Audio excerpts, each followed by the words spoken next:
ಹರೇ ಶ್ರೀನಿವಾಸ. ಇವತ್ತು ನಾನು ನಿಮಗೆ ತಿಳಿಸ್ಕೊಡ್ಬೇಕು ಅಂತ ಇರೋ ವಿಷಯ ಏನು ಅಂತಂದರೆ, ಶ್ರೀಕರ ಪ್ರತಿಷ್ಠಾನ. ನೀವೆಲ್ಲರೂ ನನ್ನ ಚಾನಲ್ ಹೆಸರನ್ನ ಕೇಳಿರ್ಬೋದು. ಶ್ರೀಕರ ಪ್ರತಿಷ್ಠಾನ ಬಂದು ಒಂದು ಚಿಕ್ಕದಾಗಿ ಒಂದು ಟ್ರಸ್ಟ್ ರೂಪದಲ್ಲಿ, ಒಂದು ಪ್ರತಿಷ್ಠಾನದ ರೂಪದಲ್ಲಿ 4 ವರ್ಷದ ಹಿಂದೆ ಪ್ರಾರಂಭ ಮಾಡಿದ್ದೀವಿ. ಅದರಲ್ಲಿ ನಾವು ಈಗಾಗಲೇ ಸಣ್ಣ ಪುಟ್ಟ ಆ್ಯಕ್ಟಿವಿಟೀಸ್ ಅಂದರೆ ಏನಾದ್ರು ಸಣ್ಣ ಪುಟ್ಟ ಕಾರ್ಯಕ್ರಮಗಳನ್ನ ನಡೆಸ್ಕೊಂಡು ಬರ್ತಾಯಿದ್ದೀವಿ. ಈ ಟ್ರಸ್ಟ್ನ ಮಾಡೋ ಉದ್ದೇಶ ಕೂಡ ಇರಲಿಲ್ಲ. ಏನು ಅಂತಂದರೆ, ಏನಾದ್ರು ಒಂದು ಟ್ರಸ್ಟ್ ಮಾಡಬೇಕು ಅಂದರೆ ಅದಕ್ಕೊಂದು ಲೋಗೋ ಇರಬೇಕು, ಮತ್ತು ಹೆಸರನ್ನ ಯಾವ ಥರ ಸೆಲೆಕ್ಟ್ ಮಾಡಬೇಕು, ಈ ಥರ ಎಲ್ಲ ತುಂಬ ಯೋಚನೆ ಮಾಡ್ತಾಯಿದ್ದೆ. ನಾನು 4 ವರ್ಷದ ಕೆಳಗೆ ಮಾಡಬೇಕು ಅಂತ ಅಂದ್ಕೊಂಡಾಗ ನನಗೆ ಹೆಸರೇನೋ ಶ್ರೀಕರ ಪ್ರತಿಷ್ಠಾನ ಅಂತ ಸೆಲೆಕ್ಟ್ ಮಾಡಿಬಿಟ್ಟೆ.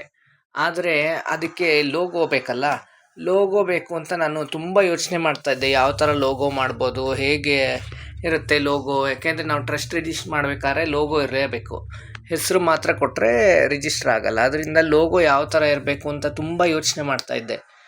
ನೋಡಿ, ಆ ದೇವ್ರ ಕರುಣೆ ಅಂದರೆ ನಾವು ಯೋಚನೆ ಮಾಡಿ ನಾವು ಅದಕ್ಕೊಂದು ಪ್ರಯತ್ನ ಪಡ್ತಾ ಇರಬೇಕಾದ್ರೆ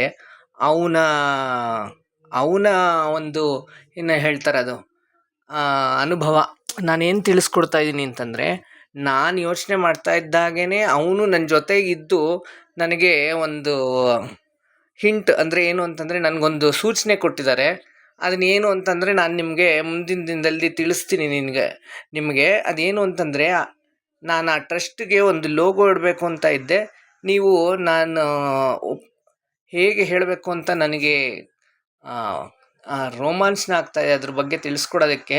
ಏನು ಅಂತಂದರೆ, ಆ ಟ್ರಸ್ಟ್ ಲೋಗೋನ ಇಡಬೇಕು ಅಂತ ತುಂಬ ದಿವಸ ಯೋಚನೆ ಮಾಡಿ ಕಡೆಗೊಂದು ದಿವಸ ಹೀಗೆ ಏನಂತ ಇಡಬೇಕಪ್ಪ, ನನಗೇನು ಗೊತ್ತಾಗ್ತಾ ಇಲ್ಲ ಅಂತ ತುಂಬ ಯೋಚನೆ ಮಾಡಿ ಮಲ್ಕೊಂಡೆ ಅಷ್ಟೇ. ಮಾರನೇ ದಿವಸ ಬೆಳಗ್ಗೆ ನಾನು ದೇವ್ರ ಪೂಜೆಗೆ ಅಂತ ಕೂತ್ಕೊಂಡೆ. ಸಾಲಿಗ್ರಾಮ ಎಲ್ಲ ತೆಗೆದು ಅಭಿಷೇಕ ಮಾಡೋಕ್ಕೆ ಅಂತ ರೆಡಿ ಮಾಡ್ತಾಯಿದ್ದೆ. ಆಗ ನಾನು ನರಸಿಂಹದೇವ್ರ ಸಾಲಿಗ್ರಾಮನ ತೆಗೆದೆ. ಆ ನರಸಿಂಹದೇವ್ರ ಸಾಲಿಗ್ರಾಮನ ತೆಗೆದ್ರೆ ಅದರಲ್ಲಿ ನೀವು ಈಗಲೂ ನಾನು ಅದನ್ನು ನಿಮಗೆ ಶೇರ್ ಮಾಡ್ತೀನಿ ಆ ಫೋಟೋನ. ನೀವೇ ನೋಡಿ ಅದರಲ್ಲಿ ಏನು ಆಕಾರ ಇದೆ ಅಂತ ನೋಡಿದ್ರೆ ನಿಮಗೆ ಆಶ್ಚರ್ಯ ಆಗುತ್ತೆ. ಅದನ್ನು ನೋಡಿ ಏನು ಆಕಾರ ಬಂದಿದೆಯೋ ಅದೇ ರೀತಿ ನಾನು ಟ್ರಸ್ಟ್ ಲೋಗೋ ಅದೇ ಥರ ಇಡಬೇಕು ಅಂತ ಅಂದ್ಕೊಂಡು ಅದೇ ಥರ ಕೃಷ್ಣನ ಲೋಗೋನೇ ನಾನು ಇಟ್ಟಿದ್ದೀನಿ. ನೀವು ಆ ಸಾಲಿಗ್ರಾಮದ ಮೇಲೆ ನೋಡ್ಬೋದು, ಚಿನ್ನದ ರೇಖೆನಲ್ಲಿ ಕಾಣೋ ಥರ ಕೃಷ್ಣನ ಕೊಳಲು ನೀಟಾಗಿ ಕಾಣುತ್ತೆ, ತುಂಬ ಚೆನ್ನಾಗಿ ಕಾಣುತ್ತೆ. ಅದನ್ನು ನಾನು ಏನಿರ್ಬೋದು ಅಂತ 1-2 ದಿವಸ ಯೋಚನೆ ಮಾಡಿದೆ. ನನಗೂ ಅದು ಅರ್ಥ ಆಗಲಿಲ್ಲ ಫಸ್ಟು. ಆಮೇಲೆ ಏನು ಮೂಡಿರ್ಬೋದು ಇದು, ಅದು ಏನು ತಕ್ಷಣ ನಾವು ನೋಡಿದ್ದು 1 ದಿವಸ 2 ದಿವಸ ಥರ ಕಾಣಿಸ್ತಾ ಇತ್ತಷ್ಟೇ. ಆಮೇಲೆ ನನಗೆ ಅದು ಕಾಣಿಸೋದು ನಿಂತೋಯ್ತು, ಅದ್ರ ಮೇಲೆ ಏನೂ ಕಾಣಿಸ್ತಾ ಇರಲಿಲ್ಲ. ಆಮೇಲೆ ಏನಿರ್ಬೋದು ಇದು ಅಂತ ಯೋಚನೆ ಮಾಡಿದಾಗ ನನಗೆ ಅರ್ಥ ಆಯಿತು. ನನ್ನ ಟ್ರಸ್ಟ್ಗೆ ಅದೇ ಆ ಕೃಷ್ಣನ ಲೋಗೋನ ಇಟ್ಟಿದ್ದೀನಿ.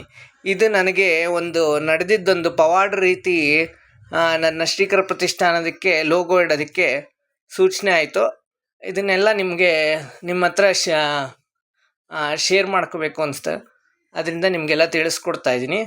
ಹರೇ ಶ್ರೀನಿವಾಸ.